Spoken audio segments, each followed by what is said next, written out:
श्री राधा कृष्णाभ्याम नमः। सबको सादर नमन। हम श्रीमद् भागवत के महात्म्य में द्वितीय अध्याय पर कल चर्चा हुई थी। सत्कर्म क्या है इसके बारे में देवर्षि नारद को भी जब नहीं पता चला, सबको पूछा, कहीं से कोई संतोषजनक उत्तर नहीं मिला, तो तपस्या करने के विचार से वे उत्तराखंड चले गए, बद्रिकाश्रम चले गए। वहाँ पर उन्हें सनक, सनंदन, सनातन, सनत कुमार, ये चारों हैं, ये ब्रह्मपुत्र हैं। और सबसे पहले सात्विक मन से ब्रह्मा की मानसिक सृष्टि है। जब ब्रह्मा जी ने कहा कि भाई तुम लोग सृष्टि को आगे बढ़ाओ, तो परम सात्विक थे, सत्वगुण संपन्न थे। तो सात्विक व्यक्ति सृष्टि को आगे नहीं बढ़ा सकता। सृष्टि को आगे बढ़ाने के लिए रजोगुण चाहिए। तो उन्होंने सृष्टि को आगे बढ़ाने के लिए मना किया कि हम तो भगवत चर्चा करेंगे, विरक्त महात्मा बनेंगे। तो ब्रह्मा को हल्का था गुस्सा आ गया। उन्होंने उन्हें कि हमेशा बालक ही रहो कहकर साथ दिया। तो ये पंचहायन संयुक्ता पूर्वेशामपि पूर्वजा, हमेशा 5 वर्ष के हैं और आकाश मार्ग से हरिशरणम तथास्तु कहते हुए चलते हैं। पर पूर्वेशामपि ब्रह्मा क्या नाम है, 9 ऋषि हैं, अत्रि वशिष्ठ आदि से भी, रुद्र आदि से भी पूर्वज हैं। तो जब इन्होंने कहा कि भाई श्रीमद् भागवत ही सत्कर्म है, नारद जी को संदेह होगा, कैसे हो सकता है? क्योंकि भागवत तो वेद में जो विषय है, वेद की जो प्रतिपाद्य बात है, वही बात भागवत कहती है। तो इसलिए नारद जी संदेह करते हुए सनकादि ऋषि से पूछते हैं। देखें आप 64वां श्लोक, द्वितीय अध्याय का 64वां श्लोक।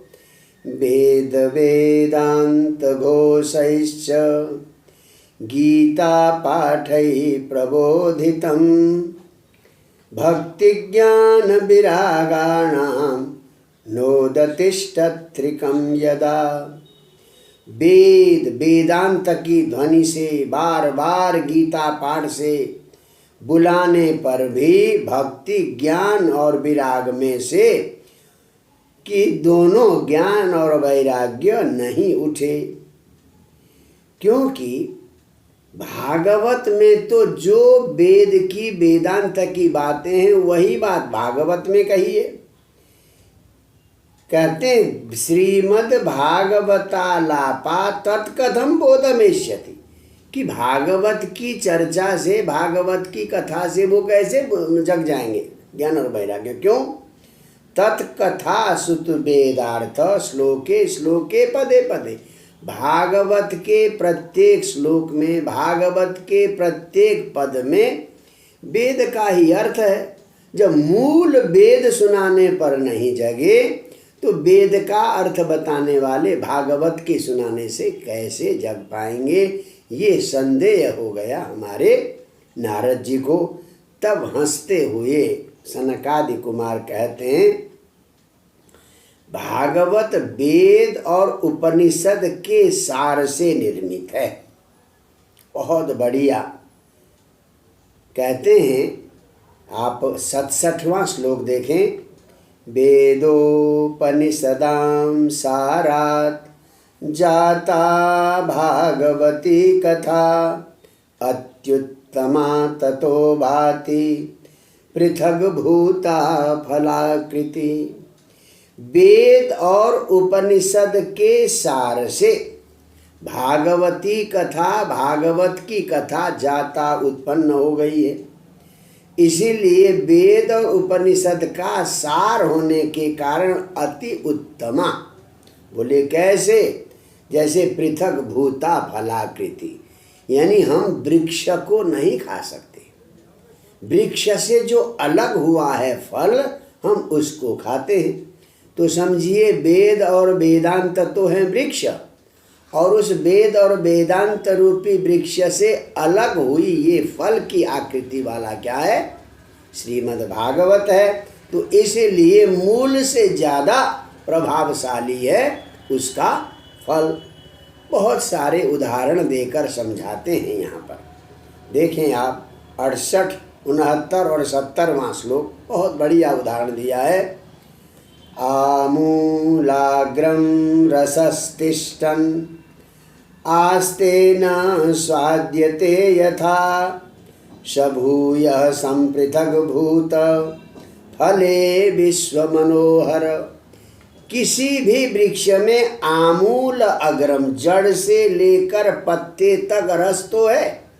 वृक्ष के अंदर जड़ से लेकर पत्ते तक रस तो है, परंतु न स्वाद्यते, हम उसका न तो जड़ को खा सकते हैं, न तने को खा सकते हैं, न पत्ते को खा सकते हैं।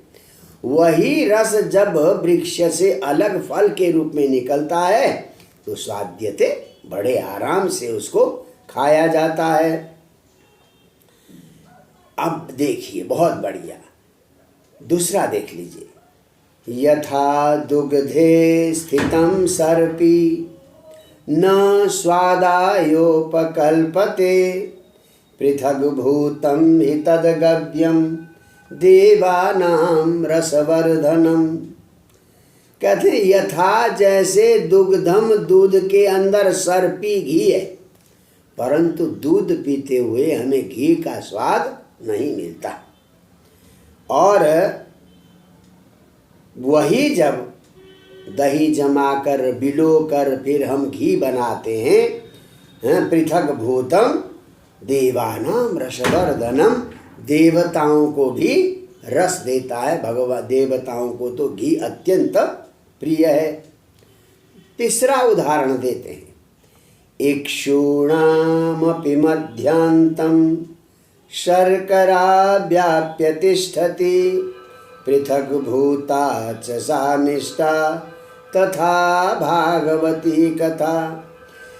इक्षुणा मध्यांतम, ईख के जड़ से लेकर ऊपर तक सारा रस है, मीठा रस है। शर्करा व्याप्य तिष्ठति, मिठास जो है ईख के हर तने पर, हर जगह, जड़ में भी, ऊपर भी, मध्य में भी, सब जगह है।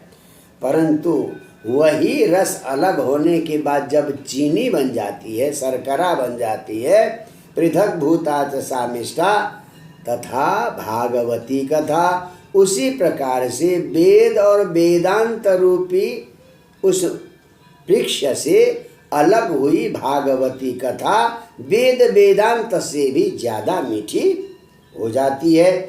इस प्रकार से समझाने पर तब जाकर नारद जी को बड़ा समझ में आ गया। तो नारद जी भाव विभोर कहते हैं, सारे संदेहों की निवृत्ति संतों के पास, महात्माओं के पास ही है। तो अंतिम श्लोक बोलते हैं नारद जी, आप भी बोले। ये 76वां श्लोक है। भाग्योदयेन बहुजन्म समर्जितेन सत्संगमं च लभते पुरुषो यदा वै अज्ञान हेतु कृतमोहमदान्धकारं नाशं विधाय ततोदय के दे नाशं विधाय ततो दयते विवेक। बढ़िया बात कही है। संतों की संगति कैसे मिलती है, महापुरुष कैसे मिल पाते हैं हमें? बहुजन्म समर्जिते न, जन्म जन्मांतरों से अर्जित भाग्योदय न, जब भाग्यों का उदय होता है, जन्म जन्मांतर में किए हुए सत्कर्म का जब उदय होता है, तब पुरुषः मनुष्य सत्संगमं लभते, सज्जनों की, संतों की संगति तब प्राप्त होती है। और संतों की संगति से क्या होता है? अज्ञान हेतु, जो अज्ञान का कारण है मोह मदांधकारनाशम, संतों की संगति से अज्ञान का जो कारण है मोह मद रूपी अंधकार, उस अंधकार को नाशम विधाय, नाश करके तदा तब विवेक उदयते, तब व्यक्ति का विवेक जागृत होता है, विवेक उदित होता है। तो इस प्रकार नारद जैसे देवर्षि को भी सत्संग प्राप्ति के बाद ही इस बात का विवेक उदित हो गया कि मूल से भी फल ज़्यादा शक्तिशाली और प्रभावशाली होता है। आज का वीडियो इतना ही। जय श्री राधे।